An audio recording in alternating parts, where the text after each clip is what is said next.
So let's understand how to sell covered calls on Wealthsimple Trade with a live example.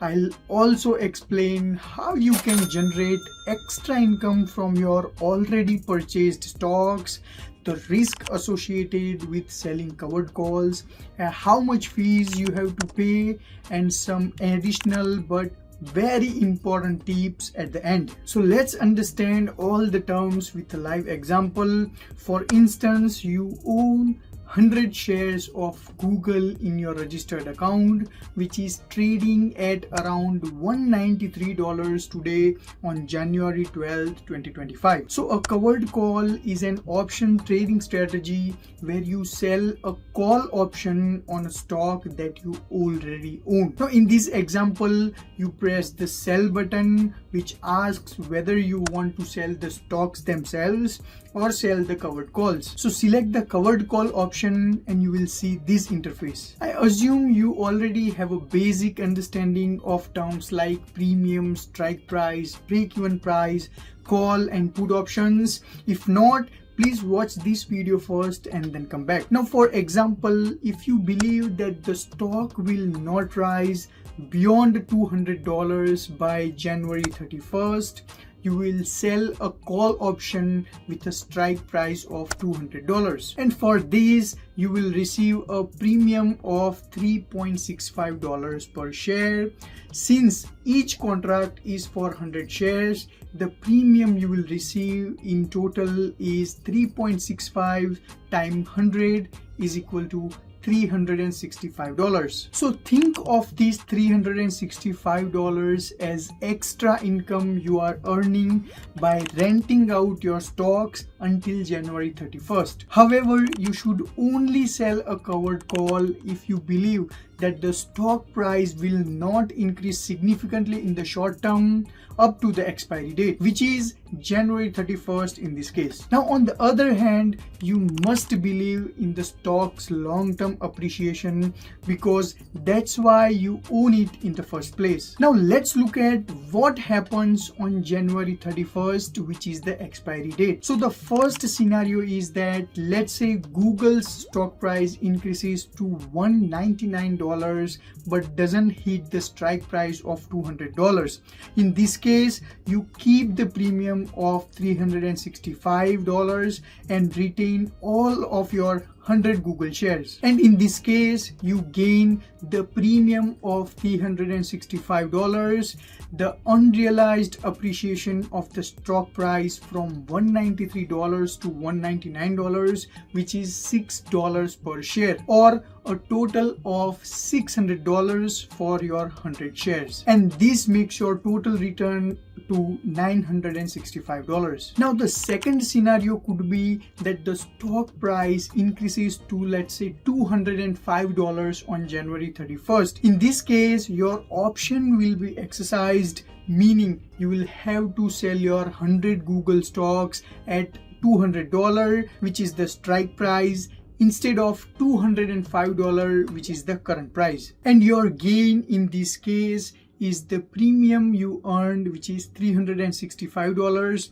and the stock price increased from $193 to $200, giving you a gain of $7 per share, or $700 in total for 100 shares. So your total return is around $1,065. However, although you gained that $1,065, you missed the opportunity to sell the stock at $205 and had to sell it at $200, the strike price. Now this is the drawback of a covered call, because the maximum potential profit is limited to strike price minus stock price plus the premium you receive. So the biggest risks in covered call are, first, your capped upside. Your gains are limited to the strike price even if the stock price increases beyond it. And the second drawback is that if the stock price drops, say, to $190, you will face losses just as you would by simply owning any other stock. And on the positive side, you still get the premium and retain your stocks if the stock price doesn't reach the strike price. You can see this in the graph here that the ideal situation is for the stock price to remain slightly below the strike price at expiration date, causing the option to expire worthless. In this case, you keep your 100 shares, which you can then use to write additional calls, hold for long term, or sell as per your preference. So let the time decay work in your favor. So once again, only those who believe that the stock won't increase or decrease significantly in the short term should sell covered calls to generate that extra income. Now the third scenario is when after selling a covered call but before the expiry date you decide to close your position.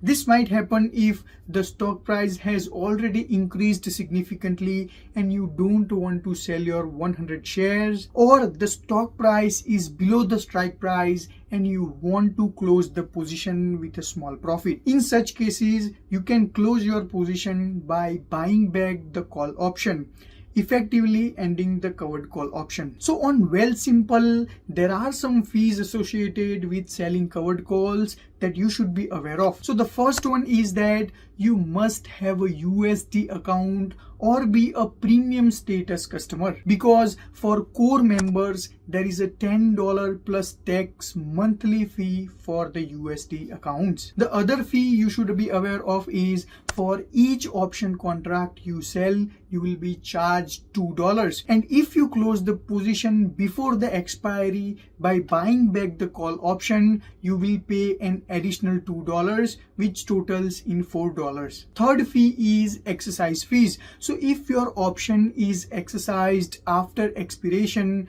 then you will pay an additional $20 for the auto exercise. So here's how the fees apply in different scenarios. So in scenario 1, if the stock price is below the strike price on expiration, then you will only pay $2 fee for selling the call option. In scenario 2, if the stock price is higher than the strike price and your option is exercised, you will pay $2 for selling the option and $20 for the auto exercise, totaling $22. And in scenario 3, if you close your position before expiry, you will pay $2 for selling the call option and $2 for buying it back, totaling $4. Now please note that these fees do not include that $10 monthly USD account fee and the 1.5% currency conversion fee when purchasing the 100 stocks. Now let's look at some important points and tips. So first thing is that the covered calls are only allowed on select US stocks.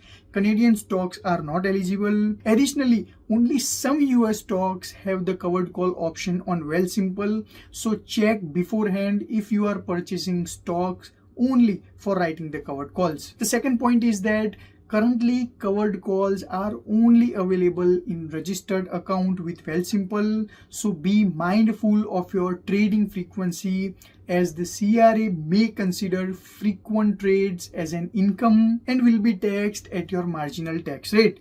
Alternatively, it could be also considered as capital gains subject to capital gains tax. The next point is you can use covered calls to exit a position. So if you are already planning to sell stocks, write a call option at your desired strike price. This way you earn the premium and sell the stock at your target price. So instead of using a limit sell order, opt for a covered call. The next important point is that avoid setting a very low strike price to earn higher premiums, because this will cap your upside and the likelihood of the option being exercised increases, meaning you will need to sell your stocks.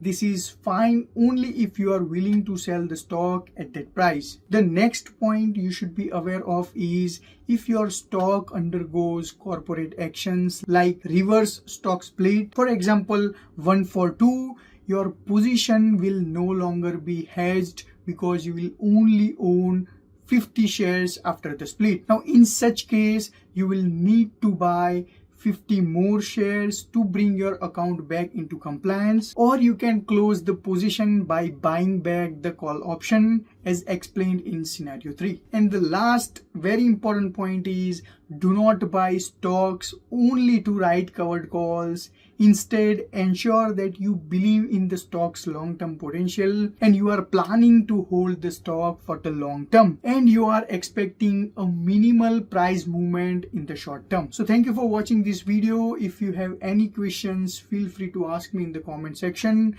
This video is just for an educational purposes. Please do not consider it as any financial advice.